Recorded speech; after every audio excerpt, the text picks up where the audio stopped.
Hello दोस्तों, NEET 2019 का question है। देखिए, कहता है कि हाइड्रोलिसिस रिएक्शन अगर हम कराएं तो इनमें से कौन सा रिएक्शन स्लोएस्ट रेट से हो रहा होगा। नाउ पहली रिएक्शन में देखें तो हमारे पास है बेंजीन, उस पे लगा है हेलोजन और एक्वस NaOH लिया है।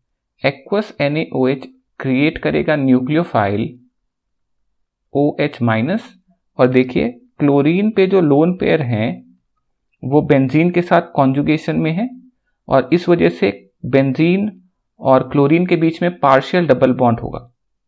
और क्योंकि पार्शियल डबल बॉन्ड होगा, इस OH- के अटैक के बाद क्लोरीन का रिमूवल काफ़ी मुश्किल हो जाएगा और इसलिए इसका रेट काफ़ी स्लो होगा और ये रिएक्शन होती है AR-SN2 reaction, aromatic nucleophilic substitution reaction. Now option 2 को देखते हैं। Aqueous NaOH will create OH- nucleophile और ये OH- न्यूक्लियोफाइल जाके अटैक करेगा कार्बन पे और यहां से Cl निकल जाएगा। अब ये कार्बन जो था जिसपे हेलोजन लगा था ये 1 डिग्री है और OH- का अटैक होके Cl हट रहा है, यानी ये रिएक्शन की कैटेगरी है SN2। और SN2 रिएक्शन में हम ये जानते हैं कि SN2 रिएक्शन का रेट इन्वर्सली प्रोपोर्शनल होता है क्राउडिंग के, और इस वजह से क्योंकि क्राउडिंग सबसे कम है 1 डिग्री में, इसलिए फर्स्ट वन काफी तेज होगा SN2 के हिसाब से। जनरल ऑर्डर हम जानते हैं 1 डिग्री ग्रेटर देन 2 डिग्री होता है SN2 रिएक्शन में। थर्ड वन में अगेन OH- अटैक करके कार्बन से क्लोरीन को हटा देगा और फॉर्म हो जाएगा अल्कोहल।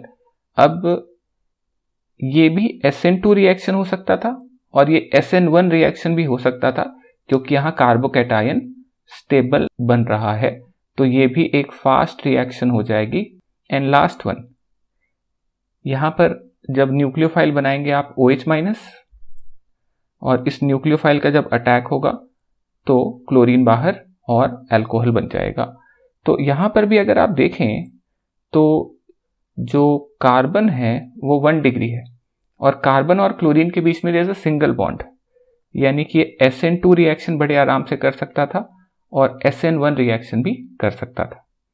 तो क्योंकि यहाँ पर रिएक्टिविटी ऑर्डर, तो हम ये कह सकते हैं कि AR-SN2 रिएक्शन जो होगी वो स्लो हो जाती है एक नॉर्मल SN2 रिएक्शन से, क्योंकि AR-SN2 में बेंजीन और हेलोजन के बीच में there is a partial double bond, तो वहां पर कंडीशंस एक्सट्रीम लगानी पड़ती हैं, तब जाके हेलोजन रिमूवल होता है।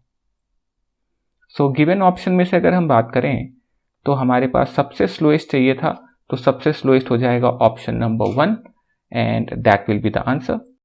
So thank you for watching. I hope ये वीडियो आपको यूजफुल लगा होगा। अगर वीडियो पसंद आया तो जरूर वीडियो को लाइक करिएगा। अगर अब तक चैनल को सब्सक्राइब नहीं किया है तो सब्सक्राइब कीजिए। मैं आपसे मिलता हूँ एक नई वीडियो में एक नए सॉल्यूशन के साथ। तब तक के लिए bye bye and take care and remember that you are appreciated.